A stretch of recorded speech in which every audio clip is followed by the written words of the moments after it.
बिस्मिल्लाहिर्रहमानिर्रहीम। अस्सलाम वालेकुम। मैं फैज़ान रिजवी और आप मेरे यूट्यूब चैनल और फेसबुक पे देख रहे हैं। आज 5 अक्टूबर 2023 है, दिन है जी थर्सडे, जुमेरात का। आलमी सियासी मंजरनामे पर बहुत सारी तब्दीलियाँ रोनुमा हो रही हैं।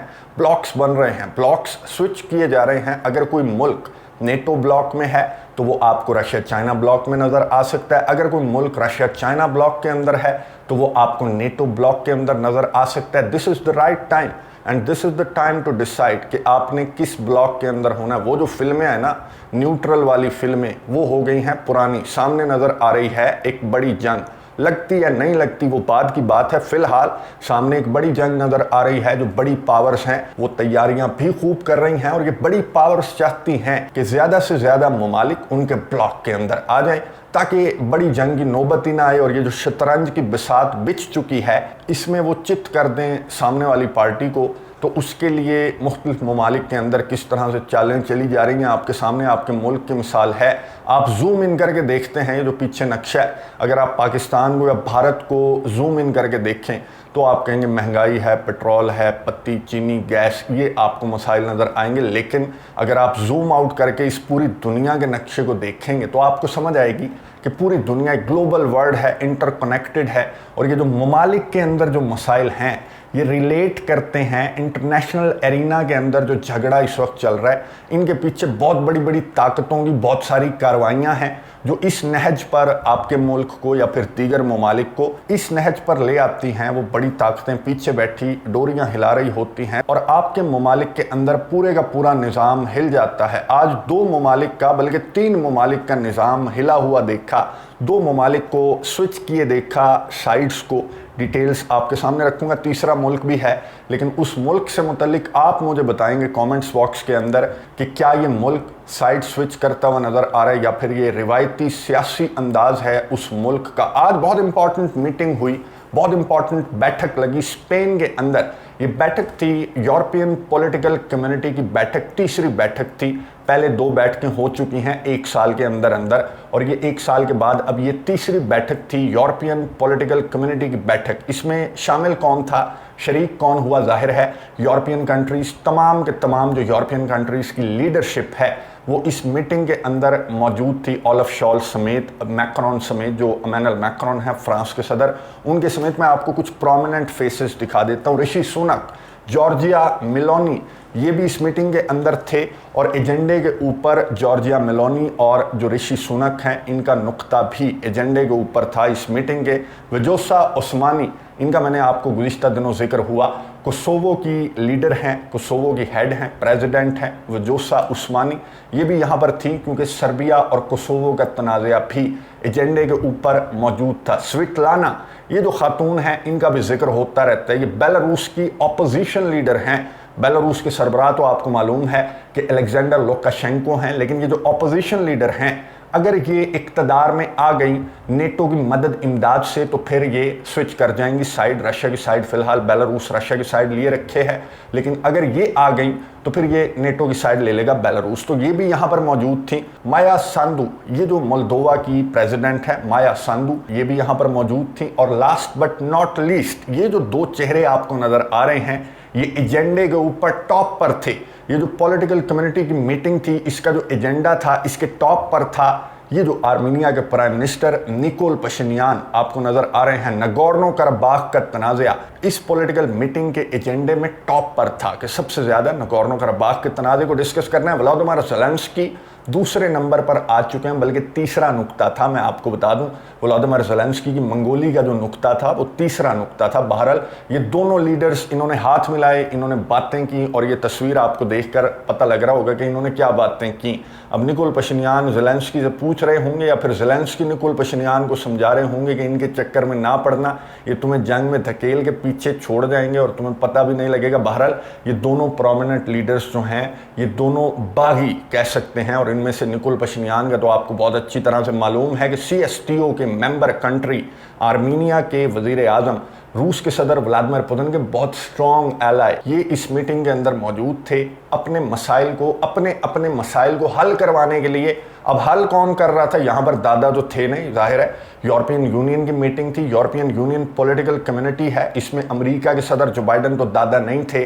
फिर दादा कौन था? दादा थे फ्रांस के सदर इमैनुअल मैक्रोन। उसकी कुछ रीजंस हैं। एक तो फ्रांस फेस है यूरोप का, यूएनएससी का परमानेंट मेंबर है, और फ्रांस ही वो मुल्क है जिसने इनिशिएट किए थे ये यूरोपियन पॉलिटिकल कम्युनिटी की जो मीटिंग्स हैं। वो फ्रांस के सदर इमैनुअल मैक्रोन के मशवरे पर रूस यूक्रेन जंग के बाद ये पहली मीटिंग तलब की गई थी। फिर रूस यूक्रेन जंग के दौरान दूसरी मीटिंग हुई, और ये तीसरी मीटिंग थी जो स्पेन के अंदर हुई। और यहाँ पर जो प्रोमिनेंट दादा थे वो फ्रांस के सदर इमैनुअल मैक्रोन थे। यानी कि हाई नास का पूरा लूजिंग कैप्टन्स का जत्था था, और ये एक बंदे के खिलाफ, एक शेर के खिलाफ मैं कहूँगा कि यहाँ पर स्पेन में इकट्ठा हुए और इन्होंने मशावरत की, मशवरे एक दूसरे को दिए, और ये इन्होंने तय किया कि किस तरह से हम हाई नाज घिराव कर सकते हैं रशिया का। अब यहाँ पर आप सोच रहे होंगे कि अज़रबैजान के सदर इल्हाम अलीयव क्यों नज़र नहीं आ रहे? इन्वाइटेड थे, अज़रबैजान के सदर इल्हाम अलीयव भी इन्वाइटेड थे, और तुर्की के सदर रजब तैयब एर्दोगान भी इन्वाइटेड थे, दोनों नहीं आए। तुर्की के सदर ने तो ये स्टेटमेंट जारी की कि तबीयत ख़राब है, इसलिए तुर्की के सदर इस मीटिंग के अंदर शामिल नहीं हो सकते। लेकिन इल्हाम अलीयव ने स्ट्रेट फॉरवर्ड कहा कि आप न्यूट्रल नहीं हैं। अगर बात आए नगोर्नो कराबाख के तनाज़े को हल करने की तो आप बिल्कुल भी न्यूट्रल नहीं हैं, और मुझे एतराज़ है फ्रांस पर। इस वजह से मैं इस पॉलिटिकल कम्युनिटी की मीटिंग के अंदर शिरकत नहीं करूंगा। अब फ्रांस पर क्या इतराज़ है, लंबी चौड़ी डिटेल्स है नगोर्नो कराबाख की, उसकी डिटेल्स के अंदर मैं नहीं जाऊंगा। किसी सेपरेट वीडियो के अंदर नगोर्नो कराबाख की अब तक की जो अपडेट्स हैं वो मैं आपके साथ शेयर कर दूंगा। बहरहाल अब तक जो कुछ नगोर्नो कराबाख में हो रहा है कि नगोर्नो कराबाख के जो 1 लाख से ज़्यादा एथनिक आर्मीनियंस हैं वो आर्मीनिया शिफ्ट कर चुके हैं। आर्मीनिया स्विच कर रहा है साइड, रशिया की साइड से अब नेटो की साइड पर जाता हुआ आर्मीनिया साफ साफ नज़र आ रहा है। इस मीटिंग के अंदर मौजूदगी एक और सबूत है कि आर्मीनिया साइड स्विच करता हुआ नज़र आ रहा है। तो इल्हाम अलीयव ने एतराज़ आयद किया क्योंकि फ्रांस और आर्मीनिया की अभी रिसेंटली गुज़िश्ता दिनों एक मीटिंग हुई। फ्रांस आर्मीनिया को असलहा, गोला बारूद प्रोवाइड करेगा, एग्रीमेंट हो चुका है आर्मीनिया और फ्रांस का। इल्हाम अलीयव ने कहा कि अगर आप न्यूट्रल हैं तो फिर आप फ्रांस को वेपनाइज क्यों कर रहे हैं,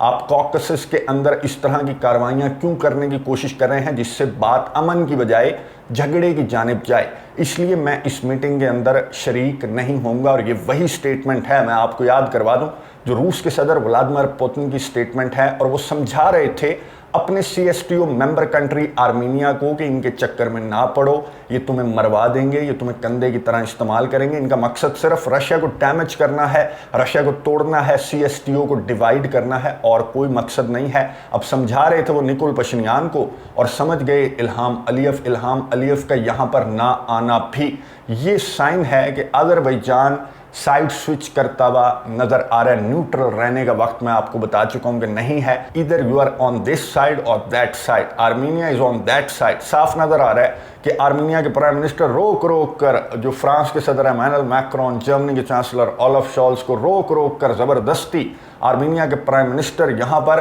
बिल्कुल भी फिट नहीं नजर आ रहे थे, क्योंकि रशिया का बहुत स्ट्रॉन्ग एलाय है, CSTO का मेंबर है। यहाँ पर उसे कोई घास नहीं डाल रहा था, सिर्फ रशिया को डैमेज करने, वीक करने। वहां पर तो मार पड़ रही है ना, यूक्रेन के अंदर मार पड़ रही है, तो यहाँ पर रशिया को एक मैसेज देने के लिए कि देखो तुम्हारा एक इत्तेहादी हमने तोड़ लिया। इसके अलावा आर्मीनिया के प्राइम मिनिस्टर निकोल पशिन्यान का जो प्रोटोकॉल है झूठा सच्चा सा, इसके अलावा इसका कोई मकसद नहीं है कि इन्होंने रूस के सदर व्लादिमीर पुतिन को चढ़ाना था कि ये देख लो जी, हमने आपका एक इत्तेहादी तोड़ लिया, वहां तुम हमें मार रहे हो, यहाँ हम तुम्हें मारने की, तोड़ने की कोशिश कर रहे हैं। लेकिन पूरी दुनिया को नजर आ रहा है कि आर्मीनिया क्या बेचता है। आर्मीनिया का अपना नुकसान है अगर आर्मीनिया साइड स्विच करेगा, जो कि कर चुका है नगोर्नो कराबाख के मामले के बाद, तो आर्मीनिया का अपना नुकसान है। और अज़रबैजान ने यहाँ पर बहुत ज़्यादा समझदारी का मुजाहरा किया है कि मैं तुम्हारे इन्फ्लुएंस के अंदर नहीं आऊँगा, मेरा कोई दादा नहीं है, मैं अपना फ़ायदा, अपने मुल्क का फ़ायदा देखूँगा,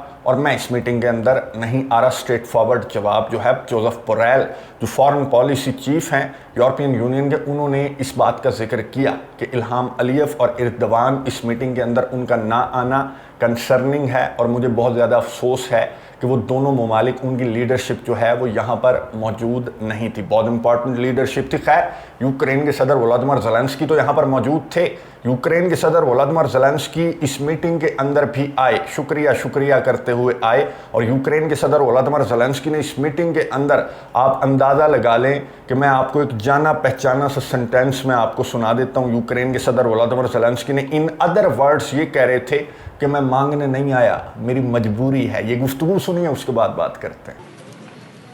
You know, I think that in Ukraine we finished worry the first days of full-scale war. I think it's too late for us to worry. I think we have to work on it. And with the United States, I've been in Washington this year, and I had meeting with President Biden, and I had heard his 100% support in White House, and also support by bipartisan support in Congress. I think it's important of course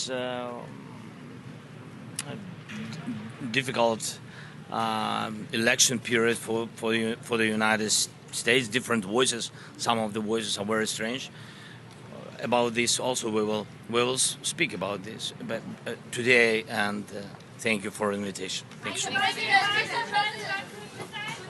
गुफ्तगू आपने सुनी Ukraine के सदर Vladimir Zelensky की। अब जिन लोगों ने Ukraine के सदर व्लादिमीर ज़ेलेंस्की के फेस को, उनकी आंखों को नोट किया है, उनको तो मैं पहले सलूट कर लूं। उसके बाद मैं आपको बता दूं कि यूक्रेन के सदर व्लादिमीर ज़ेलेंस्की से सहाफ़ी भी एक ही सवाल करते हैं कि क्या मांगने आए हो, क्या उम्मीद है, क्या मिलेगा अमेरिका की मदद इमदाद से, क्या उम्मीदें हैं आपको, क्या अमेरिका की मदद इमदाद आपको मिलेगी। तो यूक्रेन के सदर व्लादिमीर ज़ेलेंस्की ने कहा कि मैं 100% श्योर हूँ कि अमेरिका जैसी जो डेमोक्रेसी है वो मेरी मदद इमदाद नहीं रोक सकती। यूक्रेन के सदर व्लादिमीर ज़ेलेंस्की ने कहा कि शुक्रिया कि आपने मुझे यहाँ पर बुलाया, मुझे चाहिए लंबी चौड़ी सी एक लिस्ट है जिसमें टॉप ऑफ द लिस्ट है एयर डिफेंस सिस्टम। चलें जी, आपको दे दिया। जो होस्ट कंट्री है स्पेन, उसकी जानिब से यूक्रेन के सदर व्लादिमीर ज़ेलेंस्की को एयर डिफेंस सिस्टम का तोहफा दिया तो नहीं गया, बहरहाल स्पेन ने अनाउंस कर दिया कि जाओ, खुश हो जाओ, तुम्हें हमारी तरफ से एयर डिफेंस सिस्टम स्पेन तुम्हें